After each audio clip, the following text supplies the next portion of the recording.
Hi guys, Ka-John na naman at nanonood kayo ng Motorsiklo News. Okay guys, kung di pa subscribe, remember mag-subscribe na kayo and help us get 100,000 subscribers.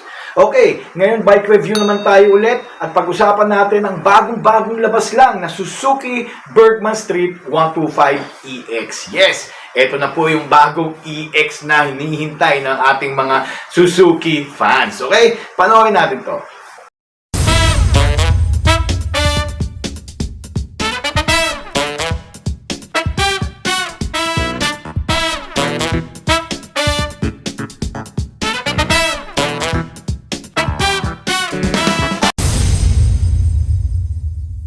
Ito nga si Zack Lozero, kasama president ng Suzuki. Okay, that's why. Zack Lozero.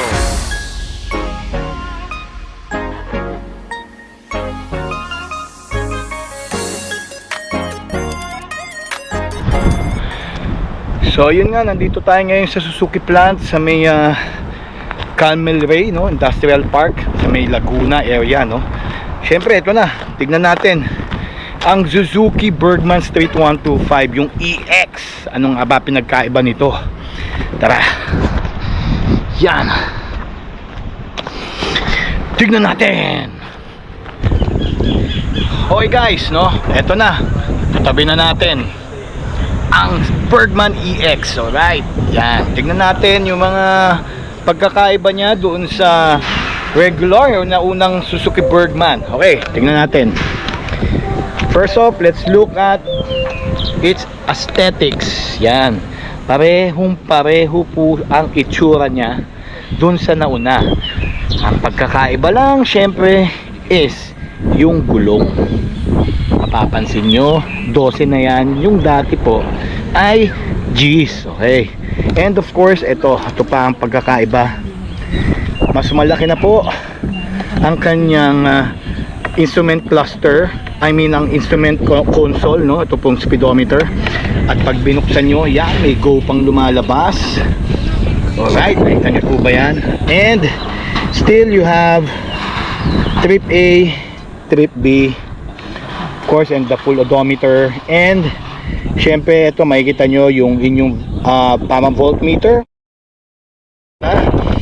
At meron na po tayong average fuel consumption. As you can see here, 41 kilometers per liter. Yan po yun. And meron po yung para po sa itatakbo nyo ngayon na yung pong fuel consumption average. Okay? And of course, meron po tayo dito yung ating pong fuel gauge, and meron din po tayong icon, and of course ito po yung tinatawag nating temperature. Okay, tingnan natin, on natin guys. Yan yun. Okay, off natin ulit. At kung makikita nyo guys, meron din tayo dito ngayong, hindi lang po siya electric push starter, pwede nyo na pong i-on ang inyong on-off ang inyo po ang tinatawag dito nga kumbaga sa Honda, ito yung stop and go system nila. Ito yung at saka sa Yamaha. So ito yung pagka nasa traffic ka or natigil yung motor habang umaandar ka, mga ilang seconds mamamatay yung makina to conserve to be more thrifty at makatipid pa sa gasolina. Super tipid na po sa gasolina na to. Actually this can go to 50 to 55 kilometers per liter. Kahit po walwal na po yan, yung mga walwal nasa 40 plus. Imagine ang tipid po no. Pag sinabing walwal, parang sport mode ka lagi. Anyways, ito po yung stop and start system. So pag naka-on po yan, automatic mag-o-off ang makina pagka naka-standstill ka, like kunyari sa stoplight. At pagka pinihit mo yung manibela ay yung iyong silinyador, go na naman siya. The engine comes to life. Okay, what else? Ito po yung gulong niya. Yan, 100 by 80 by 12 na po siya. Yung dati po G's lang. Ngayon same pa rin po ang likod, 90-90 by 12. Harap, 90-90 by 12. Okay. So ano bang bago dito? Syempre yung kanya pong bagong pangalan EX, and naka ESEP pa rin siya, Alpha Suzuki Eco Performance. So talaga po matipid na siya at very friendly pa po yung kanyang emission. Okay, again, ang pagkakaiba ngayon yung colors. Okay, ito yung matte black na meron po siyang touch ng brown, no? May touch po siyang brown. Sorry, naka-GoPro po ako kung ano nakikita. Anyways, may touch po siya ng brown. Kung makikita nyo, yan. Okay, yung inyong floor mat, yung floorboard is in a brown color, pati ang inyong upuan na may touch ng black. Okay, so parang dual tone siya, although may konting silver dito, and binalik nila guys yung chrome accents, no? Kasi naging black na yan eh, ngayon naging chrome na. Ayan, chrome accents na naman siya. Basically the same motorcycle, but the difference would be syempre yung kanyang stop and go system, at syempre yung kanyang 12-inch rear tire, and of course yung kanya pong mala Avenis. Parang sa Avenis po kasi itong kanya pong speedometer console. Yan, very good sa lahat ng information. May fuel consumption syempre, at of course may mga trip meters pa rin. Ayun, tapos syempre ito, maganda rin tong stop and go system. Yan po yung pinagbago. Okay, pagdating sa ride, syempre dahil sa mas malaki na po yung gulong niya, medyo may adjustment na po sa suspension niya at saka sa swing arm. Yung po ang sabi nila sa amin. And makikita nyo dati makapalang tapalodo ng unang-una dahil maliit ang gulong yun. Ngayon ito lang, halos half lang, although mapoprotektahan pa rin sa putik yung loob-looban ng engine nyo. Okay, papansin nyo ba? Yun po actually pagkakaiba. So sa ride field, sasakyan ko ngayon, actually wala ka naman ganong makikitang much difference nga dito, lalo na dito isang diretso lang naman yung tatakbuhin ko. So feel ko lang yung pagkakaiba nung taas dahil nga napalitan na ating mga gulong, at saka kung kahit na yung makukuha mo naman yung konting handling dito, yung pagiging nimble niya, kung okay, andun pa rin ba. Kaya tignan natin. So far so good for the price of 92,000 plus pesos, no? Compared sa previous model na nasa 86 o 82 ba. Is it worth it? I guess it is, kasi mas maganda siya. Oo nga pala, may pinagbago rin dito sa kanya pong gadgets, no? Yung kanya pong tinatawag nating USB charger, yung USB port, no? Dati kasi ang gamit pa rito yung cigarette lighter port pa eh, no? So kailangan bumili pa nung yung para sa USB, no, na dongle para lagay dito, pero ngayon USB na siya. Yan, so diretsa na yung inyong USB cable dyan para inyo pong tawag dito charge ang inyo pong mga gadgets. At kasyang kasya po rito, napakaluwag, kasya po mahabang phone dyan, di ba?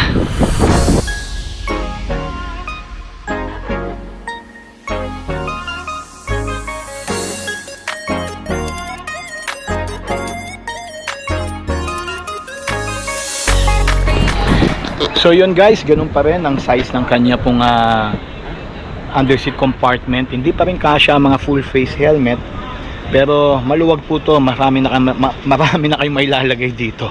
And of course, andito pa rin ang kanyang ang gasoline tank. Okay, yan, tignan nyo. So tignan natin, sakyan ko muna.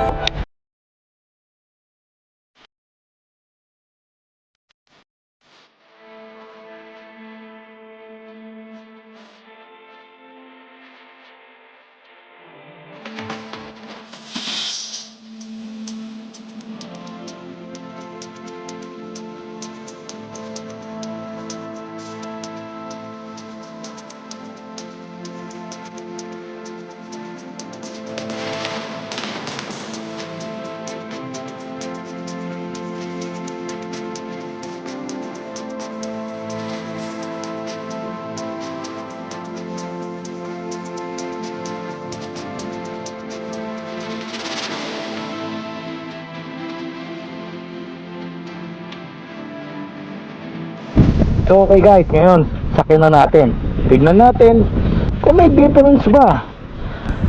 Let's see. Yung start na natin ng engine.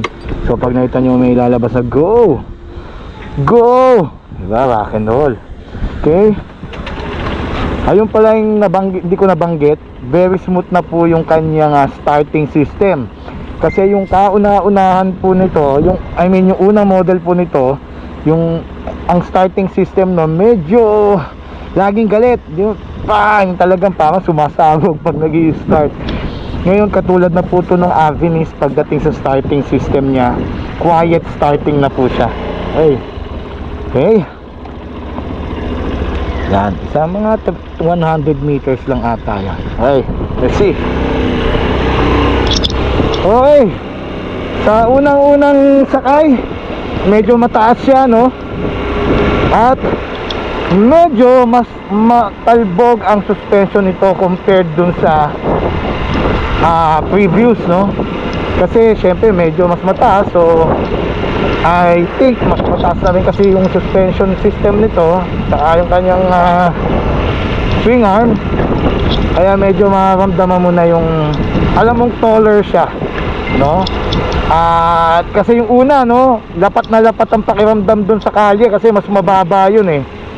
Eto, teka, ikot tayo. Okay, may kataasan. Pero nakita nyo naman kanina sinakyan ko, 5'6" po ako. Dapat naman yung mga paa ko medyo nakataas ng heel. Pero compared dun sa una kasi, talagang lapat na lapat yung mga paa ko doon. Dalawang paa ko talagang pantay dun sa ground. Ito medyo taas ang heel, kaya medyo may kataasan po ito. At of course, meron po itong eco performance, no? Mas matipid po ito kumpara siyempre dun sa naunang Bergman, dahil meron po siya nga stop and go system na pagka tinigil nyo yung tumigil kayo sa stoplight, syempre yun mag-o-off ang makina, pero pag tinuwis mo ang throttle, go na agad, hindi mo na kailangan push start. Okay, isa pa. So yun, basically the same engine, pati yung power. Yan, ganun din po ang power, katulad din mo una, diba? Yun, medyo ito mas mapipil mo guys na ano to, na mas stable siya, no? Kasi alam mo na mas maganda, mas malaki yung gulong. Iba pa rin kasi pag mas malaki po ang gulong, diba? Okay, tignan naman natin yung itsura natin dito sa ano habang umaandar. Yan, nakita nyo po, namatay. Okay, ondan po natin ating camera 360. Namatay po siya kasi naka-engage po ang aking stop and go system. Ayan, off. So nagko-conserve po tayo ng syempre ng gasolina. Yan, on natin para makita natin. Tingnan nyo ha, ipupush ko, hindi ko na kailangan mag-push button, mag-push starter. Yun, gasolina lang, go, game na. Rock and roll. Okay, medyo ang masasabi ko is the same kung handling, maganda kanyang handling guys. Yan, and much better talaga yung mas malaki gulong, and power still there. Okay na okay, very ample po talaga, napakaganda pa rin po talaga ng makina nitong Bergman 125, saktong-sakto 125cc. At syempre, no, teka, ikot tayo, one last turn. At saka guys, talagang maganda makina nito, napakasarap ng comfort sa handling, comfortable sa upo, lahat, pati yung response ng kanyang throttle, panalo. Tsaka yung yung everything about this bike is comfortable. It's a maxi scooter ng 125cc, I'm telling you. Ngayon, mas napaganda ang kanyang suspension system. Medyo syempre mas mababa yung una, ito medyo mas mataas. At mas maganda ang play ng kanya pong suspension ngayon. Okay? Although, ang pagkakaiba lang talaga, no, kung tutuusin, no, yung kanya pong taas, na minimal lang naman, pero this motorcycle, this scooter is the scooter you need to have. Ito na kunin nyo compared sa iba pong 125cc out in the market, meron na ibang brands. This scooter, panalo ka na. Economy, convenience, looks, panalo sa looks, di ba? So ayun, I really love riding this ngayon, no? Mas maganda pag syempre mas matagal mong mamaneho, pero I don't really think may difference doon sa nauna. Very minimal lang. Still the lovable Suzuki Bergman Street 125. Ngayon, EX na. Yes.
Also, may dalawang kulay tayo, no?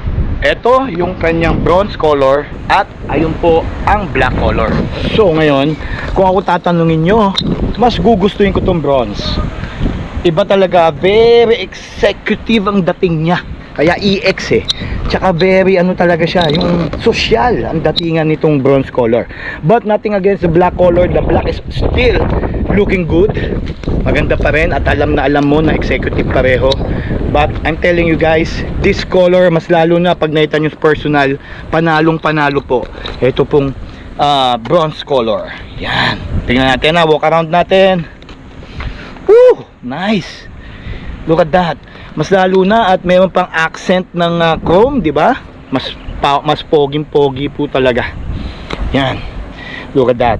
The chrome together with the bronze color and the beige, the browns. Woo!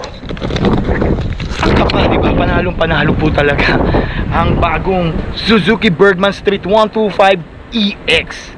Executive po talaga ang datingan nyo rito. Woo! Bagay na bagay sa akin, di ba? Okay guys, for my final thoughts, no, about the new Suzuki Bergman Street 125 EX. Guys,